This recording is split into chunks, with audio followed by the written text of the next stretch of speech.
Let's go back a long time ago, and we have man number 1 with wife number 1, and man number 2 with wife number 2.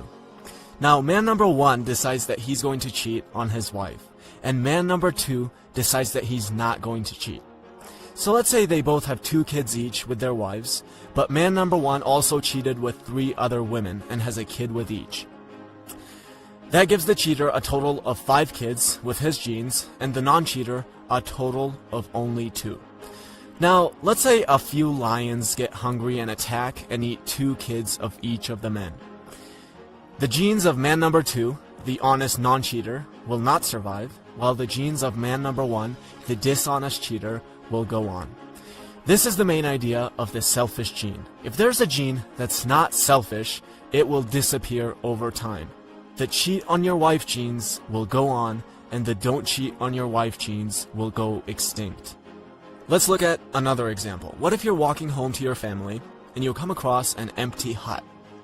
The people who own the hut are out gathering food, but they've left the hut all by itself, and you see that there's food in there. And you know you're not going to get caught if you go in and steal all the food.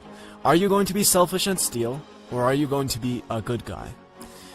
Well, let's look at it in terms of man number 1 and man number 2 again. Man number 2 decides to be honest again and goes home with what he has. On the other hand, man number 1 goes in and steals everything, adds it to everything else he has gathered, and brings home twice as much food. Now famine strikes. Both families of man number 1 and man number 2 are struggling to feed themselves. But man number 1 has twice as much food because he was selfish. Man number 2's family ends up starving to death, and man number 1 struggles to feed his family, but they eventually survive and reproduce. Again, we end up with the selfish genes surviving while the honest genes disappear. Now you might be asking, well, what about all the nice things we do for each other? What about all those altruistic genes? So let me give you an example of that.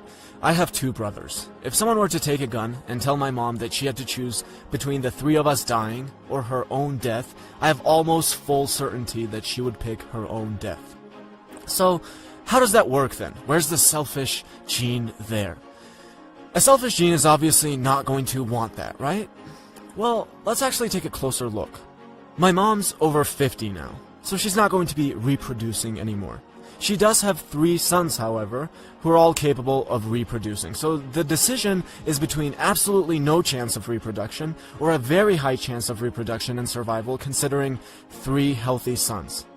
Keeping this in mind, it now makes perfect sense for a gene to be selfish and want my mom to sacrifice herself. She's not going to sacrifice herself for any random 3 brothers. Why not? It's not like we're the best 3 brothers in the world. What's the difference? The difference is that they don't carry her genes. So the selfish genes logic is very clear here. When you're a 50-year-old woman and you have 3 sons, it makes absolutely perfect sense to pick your own death over the death of your 3 sons.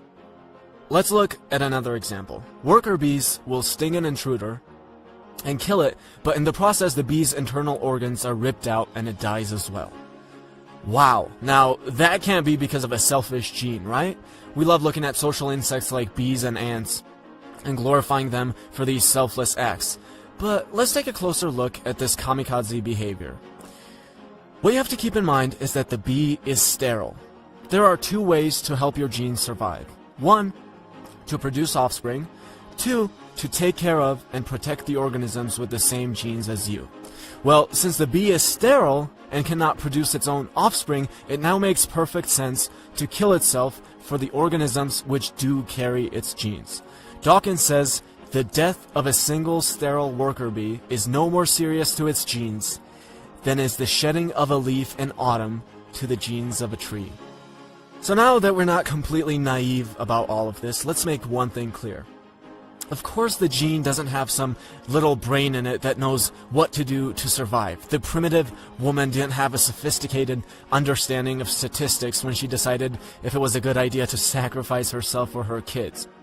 This is all just based on what they do, but what they do turns out to be evolutionarily advantageous, and therefore, through natural selection, they survive. That's it. Alright, now, what is the conclusion for all of this? Well, that our genes are selfish, otherwise we wouldn't be here, and that we're simply vehicles for these genes to transport themselves into the future, and they have no problem throwing us away once we're no longer of use to them.